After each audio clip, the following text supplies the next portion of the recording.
Hello, welcome to World Perspectives in Literature. I'm Bill Wesley, and I am your son or daughter's teacher for this course. And I want to just give you an overview of it. So I'm going to share with you a Google Slides presentation that I put together to kind of keep it on track and walk you through some of the main points of the course. So as we typically do with Zoom meetings, we go to a share screen, and I'm going to select the screen to share, and then we're going to open up the Google Slides presentation. Let's make this a little larger, and we'll be on our way. My email address is provided for you there. That's the best way to contact me, wwesley@lths.net. And a little bit about myself. My undergraduate school was St. Albert College in Lapeer, Wisconsin, and my graduate school was Northwestern University in Evanston, and I've been teaching for 20 years. Might actually be 21. I'm starting to lose count. And I am married and have two lovely daughters.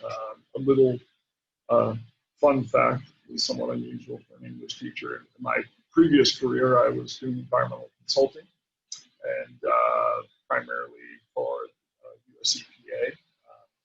And worked, I guess, specialized in areas of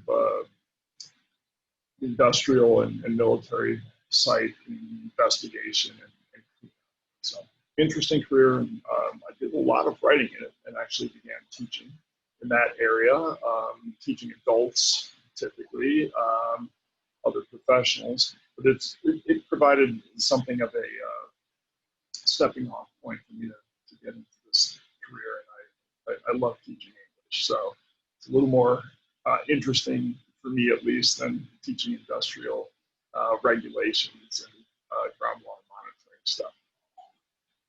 Okay, so back to English. So this class, World Perspectives, is looking to prepare students for whatever comes next in their life, whether it be more education, the work world, or some combination. So for college-bound students, we want to make sure that they're prepared to do college-level writing and reading.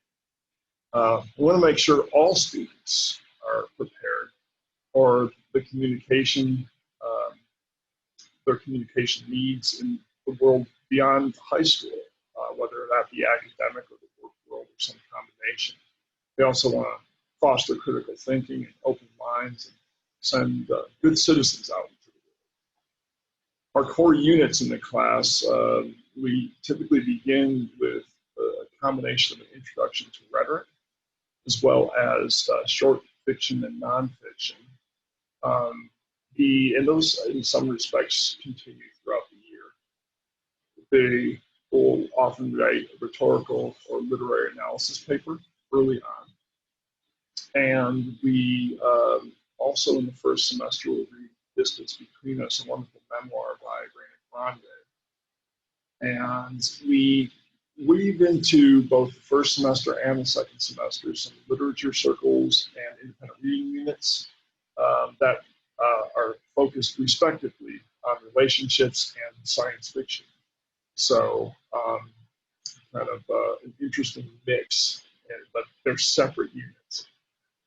So Antigone is one of our major works in the second part of the year.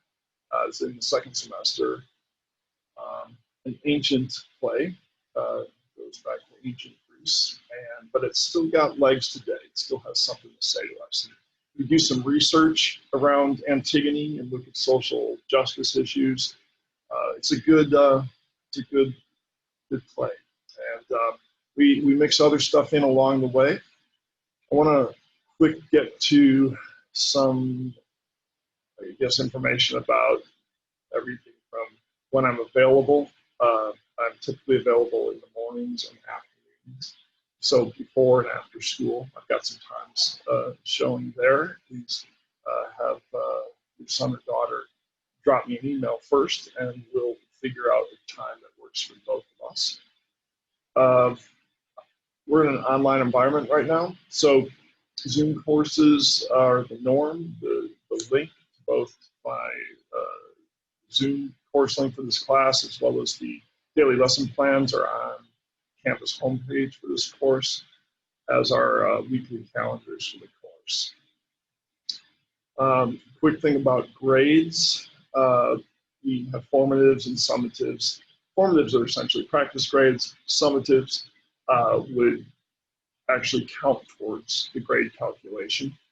And we will have an approximate breakdown in a given semester of about 200 to 300 points for writing, up to 100 points for reading and rhetoric activities, and then also up to 100 points in a semester for speaking and listening, as well as metacognition activities and projects that we do, try to foster that. Use the standard LT grading scale. None of the categories I just mentioned are weighted. So I think in many respects it's pretty straightforward, but it's also just good to remember that they're formatives, even when they appear in the Infinite Campus grade book, and they may have like a 1 through a 4 or be recorded as turned in or not turned in. It will have no impact on the actual grade. They just help us in terms of practice and also monitoring progress.